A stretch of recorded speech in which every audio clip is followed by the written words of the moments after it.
Oh, 5 seconds. Oh, okay.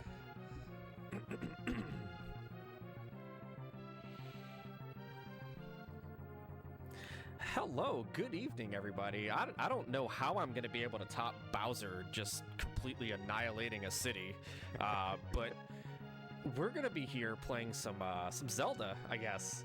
And I have one of my good friends on commentary with me, Vani, if you'd like to say hi to everybody. What up, RGL fans?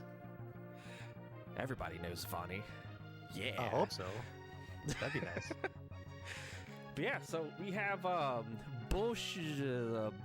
broadcast to tell of you Legend of Zelda. This is going to be, now you might remember this if you watched RGL 2020 or Retrothon 2020. I ran third quest though at Retrothon 2020, and now I'm back with fourth quest, now with a cool tequila sunrise background. Yep. And you got a whole new overworld, a whole new set of dungeons, everything. But yeah, I'm looking forward to this. This is a gem of a game. So this originally came out on the Super Famicom. I am so sorry about my language in this file name. This came out on the Super Famicom. It was the Satellaview attachment for the Super Famicom.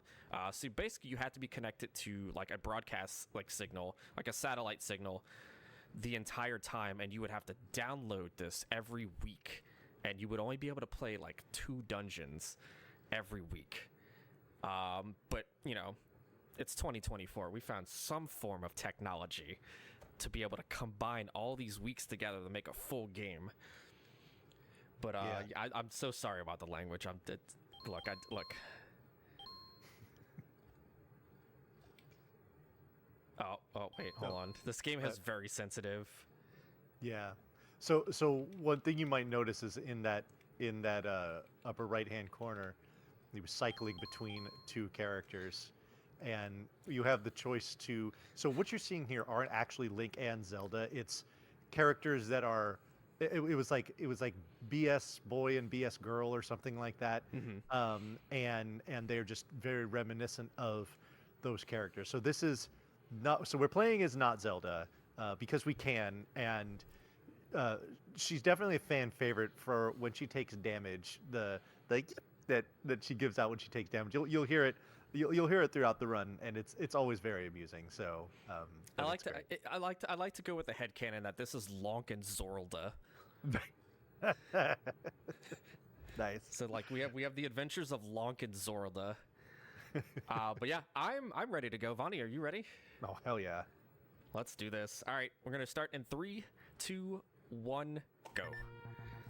All right, so I'm going to start this game by not holding the controller, and the game is going to play itself. This is a task. No, I'm just kidding. The game automatically walks you into the cave to pick up your sword. Yeah.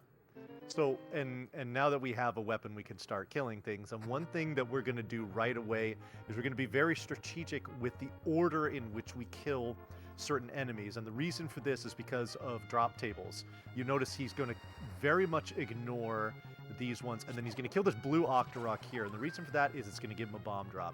So if you're familiar I'm so glad with I don't have to reset. Yeah, me too.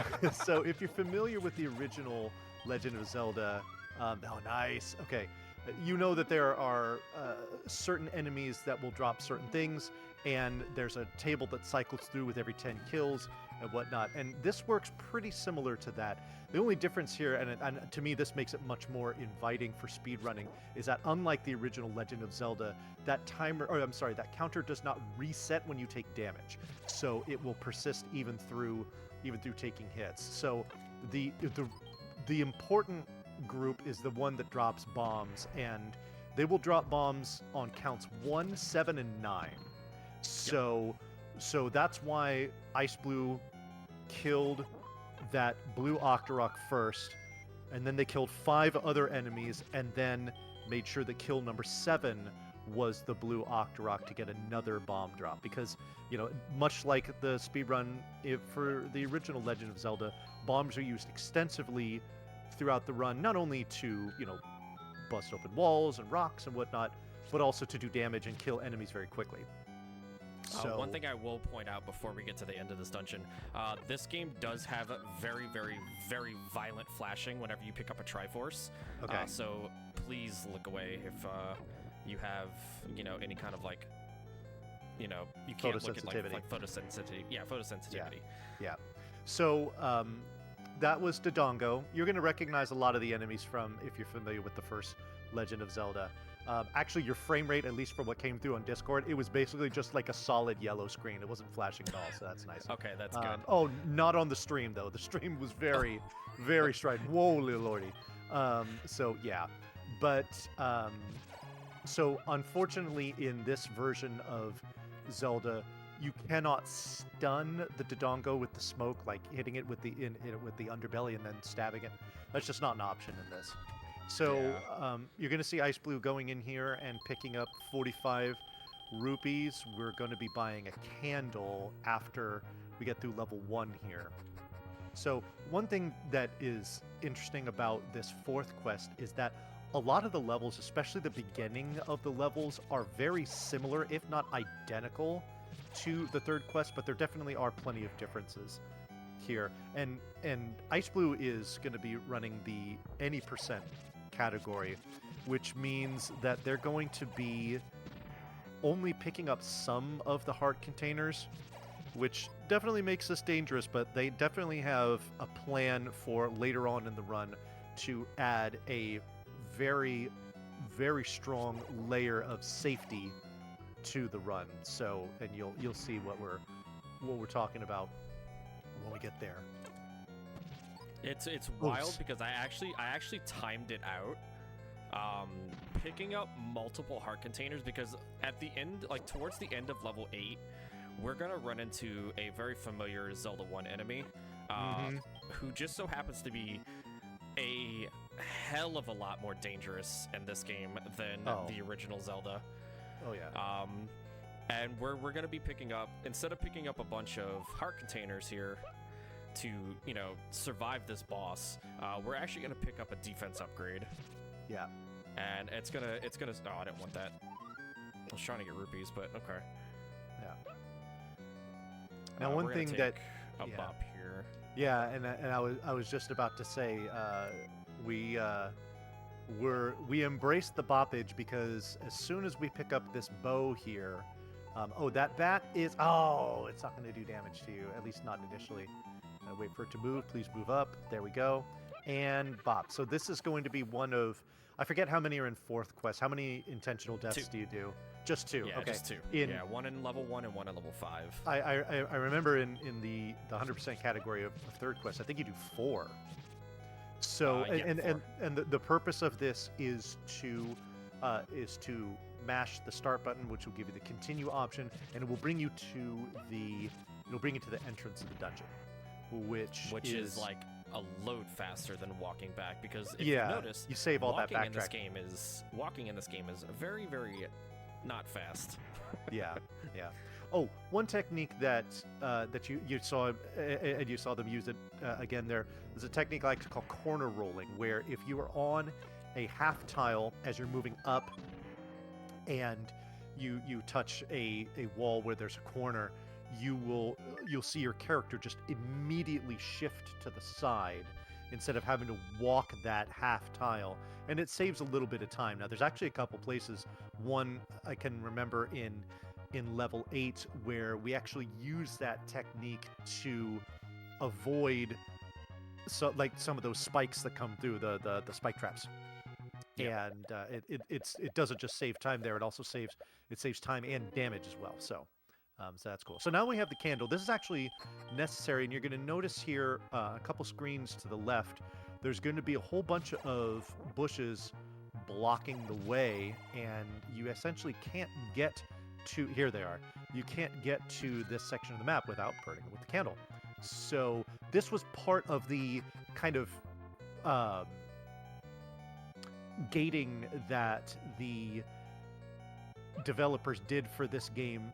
Remember what Iceblue was saying about how this game was downloaded in segments and you could only do like 2 levels at a time and whatnot. So that was part of the gating, was to not allow you to go into that section of the game until you were able to. You can't get a candle in a shop until after you've killed, or so after you've collect 2 Triforces.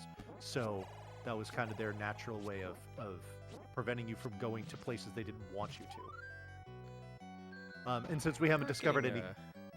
Not getting any luck here with fivers. Yeah.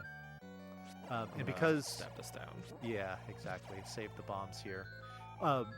The Dark Nuts work in the same way as they do in the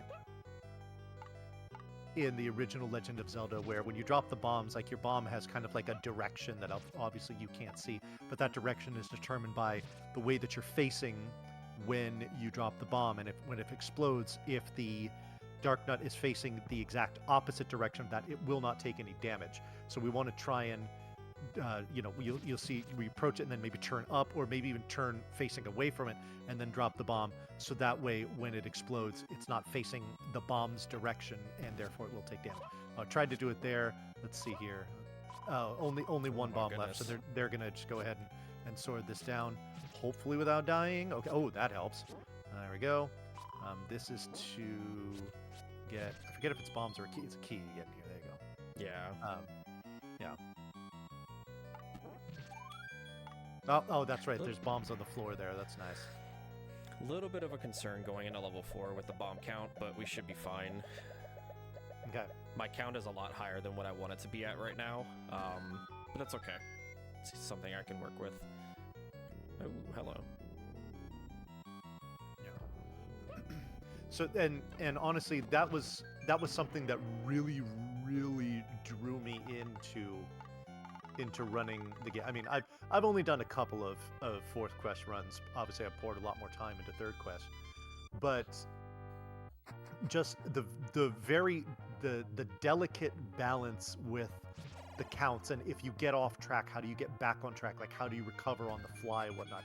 I just found that to be a very interesting part of the tech of running these games. Unfortunately, this has the same thing. Picking up 100 rupees there, that's going to save us a whole bunch of time over having to collect money later on, because there are a couple more things we do need to buy. Namely, we need to buy another key, we need to buy bait, and we need to buy arrows. So and a potion, just for safety. The potion's only 10, fortunately. Yeah, the other stuff obviously costs a lot more. Because even though we're picking up a defense upgrade, Landmola is still going to like absolutely obliterate us. Oh yeah, we don't want that to happen. Landmola is incredibly vicious in this game.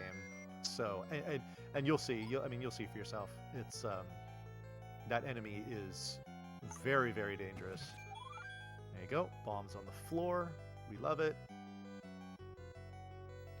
But yeah, the original version of this game actually, so like instead of it being like gated to like Triforces in the like how this version of the game is, in the original version, it was actually gated to time.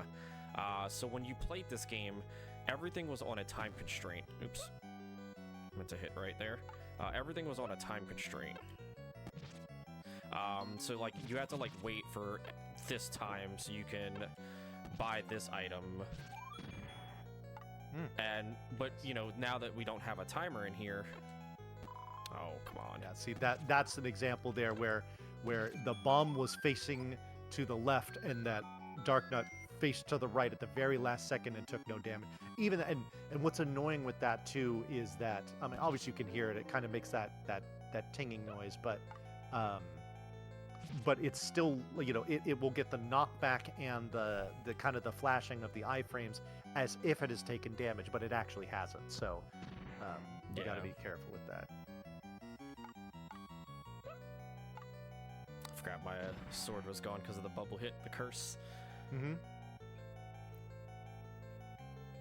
Yeah, so the reason that we actually don't speedrun the version, because there is a patch out there for this game that keeps the timer in, but the reason that we don't speedrun that one is because Ganon only opens up at a certain timer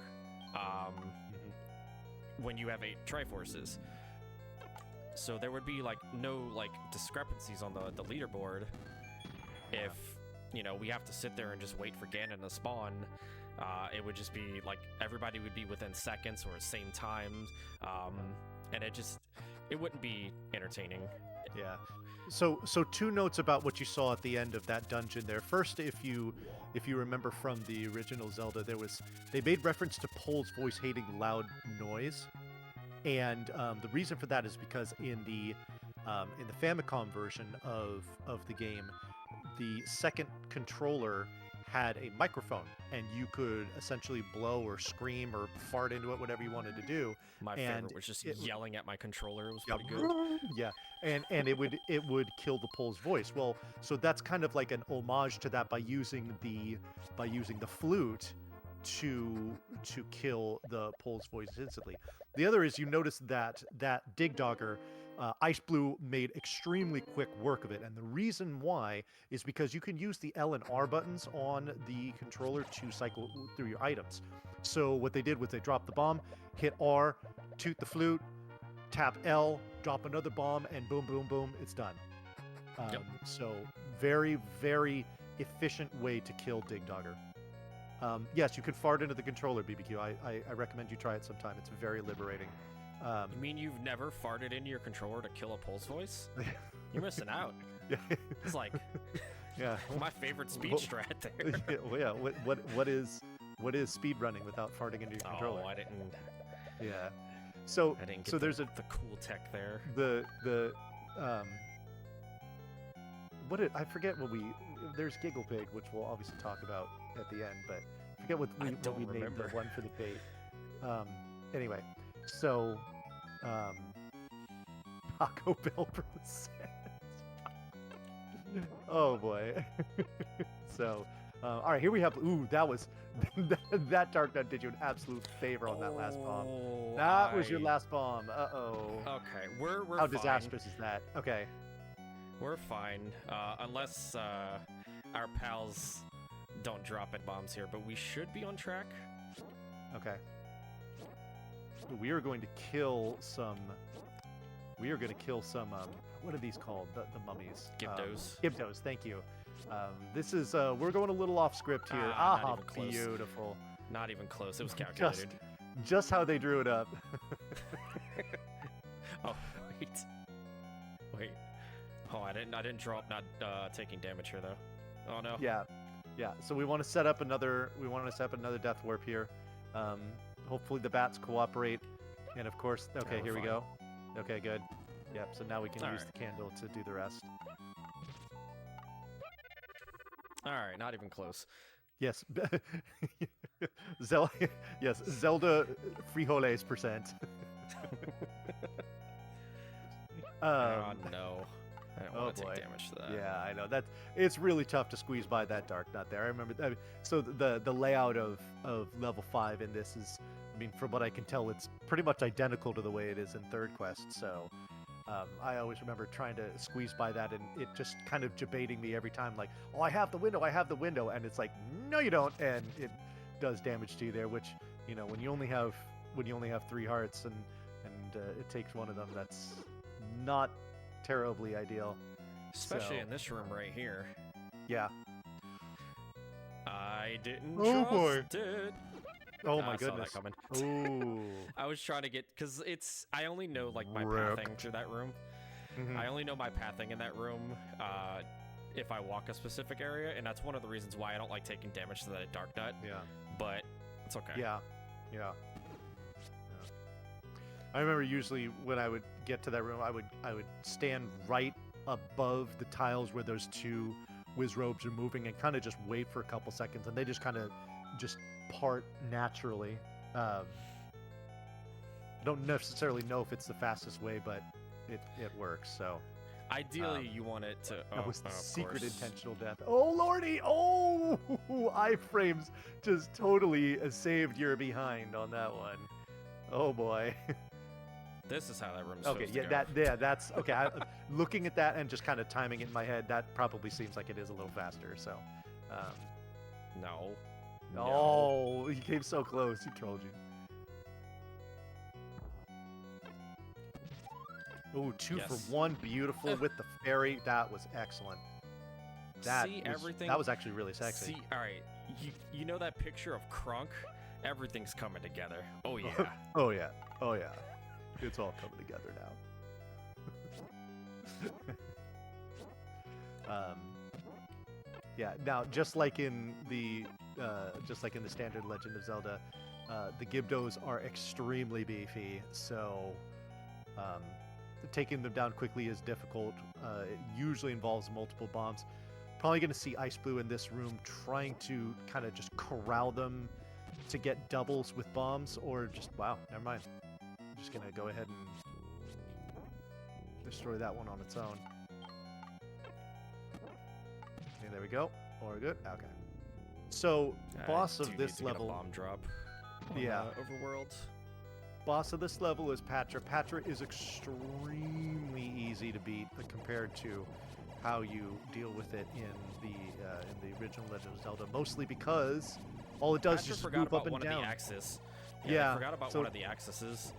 Just floats up and down, and you can just stay at a completely safe distance, and this boss is essentially free. All right. I might try and get a bomb from one of the blue.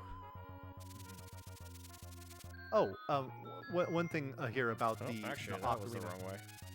Yeah. So okay, so that's actually what I was just about to talk about. Is in the original Legend of Zelda, it would. So basically, what the ocarina does is it takes you to, or I guess the recorder in the original one, is it would take you to levels you've beaten, and depending on which direction you were facing when you blew the flute, it would either take you one level up in the counter or one level down in the counter. Well, in this one, it's a very similar principle. Doesn't matter what direction you're facing when you blow the ocarina. It matters what direction you're facing when you get picked up by its tornado. So, I promise that rupee count was not intentional. Yeah. It was nice though. So, true. Yeah. So here we get into level 6. You do have to toot the flute to get in here. So the reason that we buy that extra key before level 5 is for this dungeon. So we pick up an extra key in level 1 because we don't utilize all the keys in level 1. So we're able to walk out of there with an extra. And then we also buy an extra key because going through level 6 to pick up all the keys takes like 2.5 minutes. Yeah. If you have 2 keys going in, you can just walk straight to the boss. Yeah. And the routing is actually really brilliant because we buy that key in the exact same shop where we're buying the bait, which we need anyway. So, and getting that very convenient 100 secret coming out of level 3 makes ensuring that we have enough money to pull this off pretty automatic. So that's cool. So we're going to be fighting the boss of this level. Don't blink. It's one of these deals here. Yeah, you gotta be very careful with this boss. All right. Hi, Goma. Bye, Goma. If you blink too fast, he's gone. Yep. So there we go. All right. Now, after level 6 is when things get a little spicy. We are going to. Hey, we're gonna get this really cool boomerang out of the sky. The Master Boomerang, which actually does like viable damage. So we have to move to the next screen here before we toot the flute, because if we do, we'll just resummon level 6, and that's not what we want. But what we do want is to go to this screen here, and hiding under this Armos on the left is the red ring. So I routed this in. So I used to, like, for this category, I actually used to pick up, like, every heart container that I ran into in every dungeon. And I also picked up, like, I think it was 2 overworld heart containers. Yeah. And I was still, like, struggling with Landmola, even with a potion. Yeah. So I routed it out and I timed it, picking up the red ring plus, just 6 hearts total, and maybe a potion if you're, marathon safety. And it's actually faster to just go pick up the red ring and instead of just picking up a bunch of heart containers. Now, the developers of this game did us an absolute solid in that they don't require you to have at least 12 heart containers in order to pick up the magical sword, which is extremely nice. So as long as it's available to you, you can get it. So that's what we do, and now we have quadruple the defense and quadruple the sword damage. So go us. But we're going to need it because our next destination is level 8, and level 8 at the very end of it, much like in the third one, although this one is much more savage, it has a boss rush at the end of it, which is, I think, really boss cool. Rush that you actually have to participate in. Yeah. That's right. There was one of the bosses in the boss rush in 8. You could just be like, yeah, no, I'm just gonna go ahead and just walk through the door. Heck you. Manhandle him, more like bye. Yeah, seriously. Yep. All right, so coolest and funniest thing is, like, whenever I ask people to play this version of the game, and they just go through level 8 like, you know, I'm gonna go through level 8. Well, they don't realize that the silver arrows are in the lobby of level 8. So when they get to the later part of this dungeon and you get the hint is those next door can show you to the arrow. Well, the game is hilarious because the map of this dungeon, which is very hidden, by the way, the map of this dungeon in third quest is literally an arrow pointing down. Yeah. So you're just like, well, okay. So you get through all this dungeon, and then you get that hint, and then you get grabbed by the Wallmaster, and it brings you back to the lobby, and you're just, I've watched so many people just stare at the screen, and they're just like, huh? Yeah. Why am I back at start? It didn't bring me anywhere. And they go through level 8 for like another like 20 minutes. Yeah. Also, shout outs to this Patra in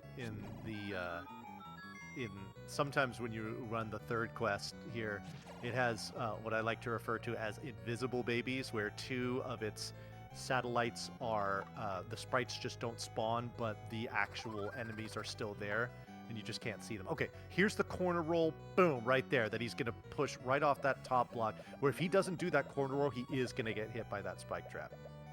All right, so now the fun begins. This boss here. So yeah. Somebody injected speed into this boss, and it lags the game like to straight hell. Yeah, the lag here is considerable. Now, the difference with this land mola as opposed to what you would fight in the original Legend of Zelda is that you do damage to its tail segment, and when you get about halfway through, it gets rather cross. And ooh, nice, just coming through, and boom, and boop, beautiful fight.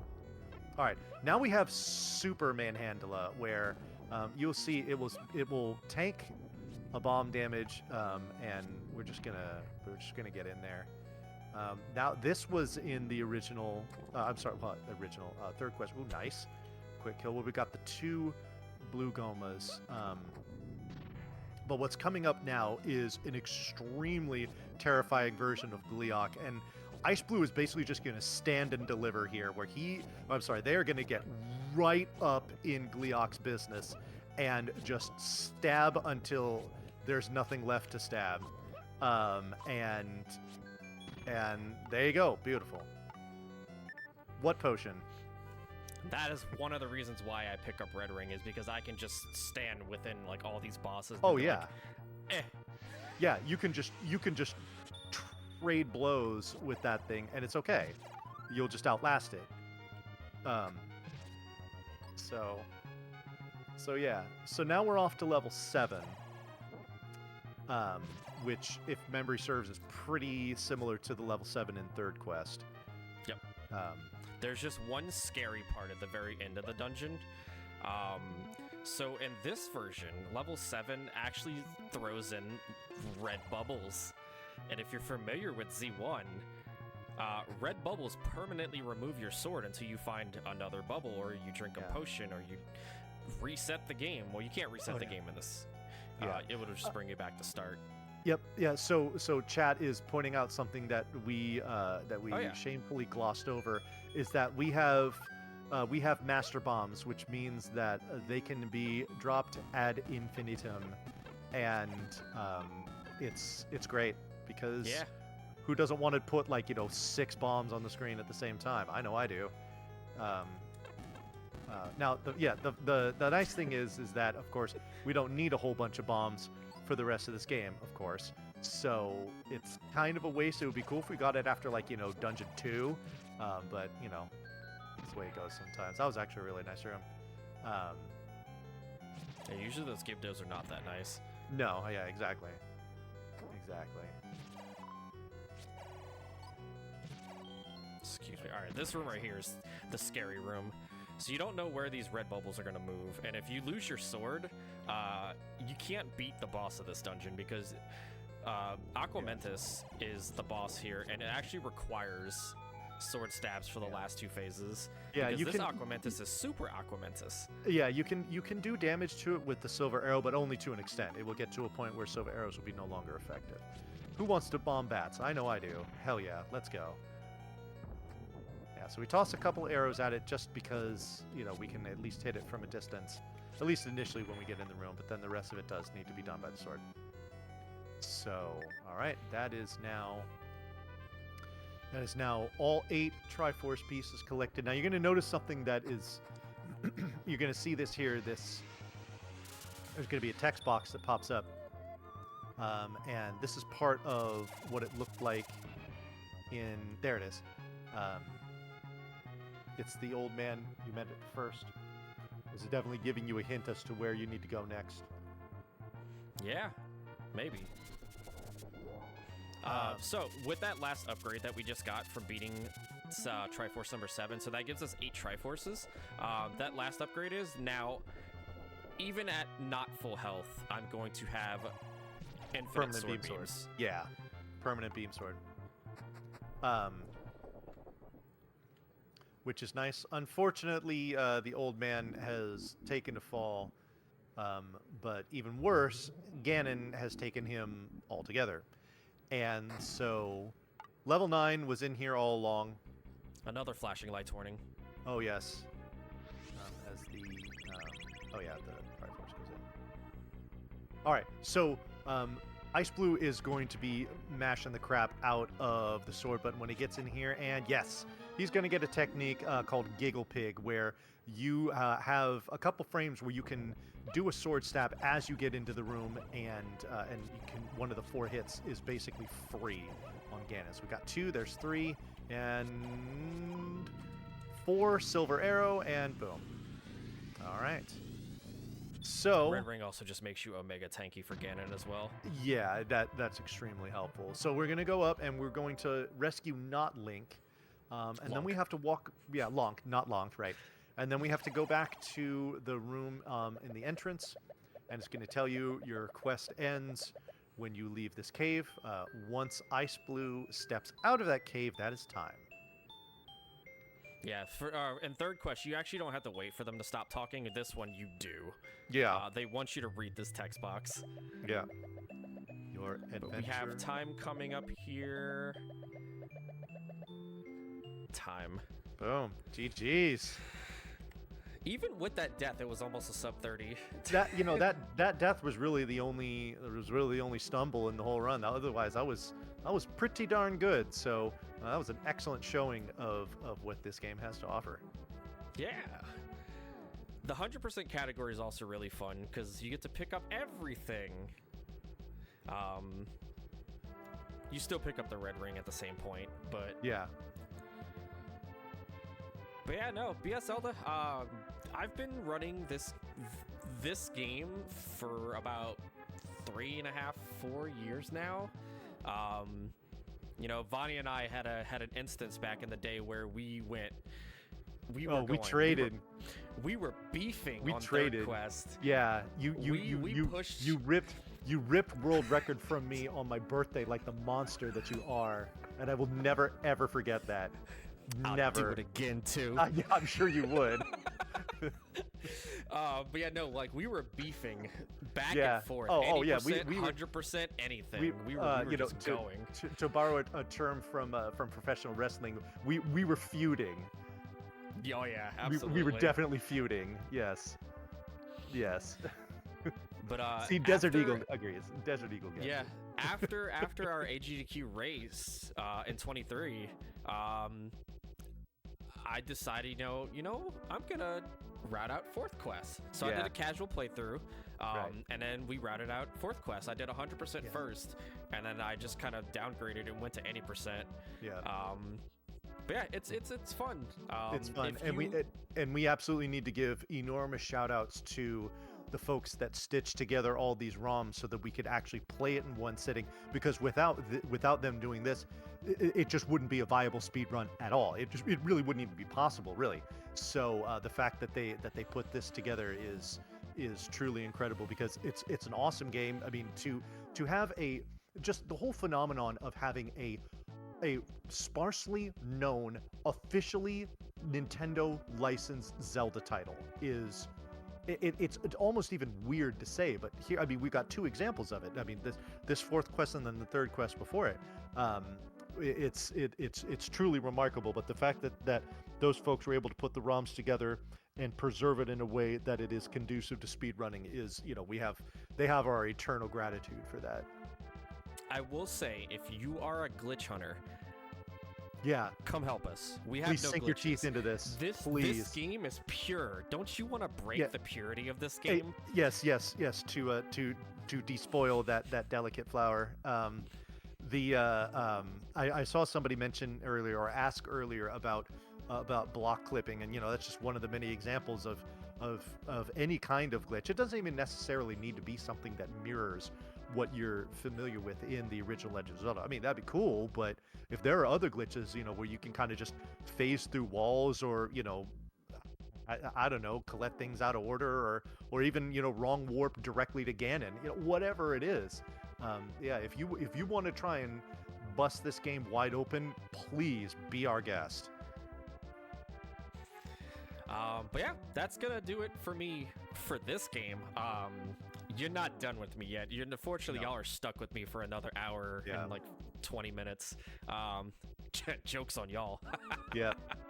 I'm gonna be running Zelda 2 next, which is another fantastic game, by the way. Yeah. And I will not be doing commentary for that, because I am, oh my god, I used to run, I assume you're doing 100% all keys 1cc?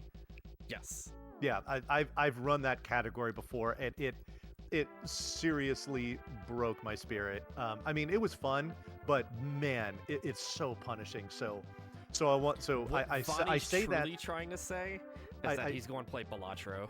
Yeah. I really just want to get off here so I can go do some high card, some high card plasma deck runs.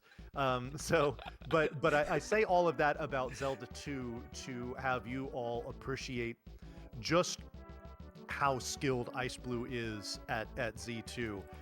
One of the best Z2 speedrunners on the planet.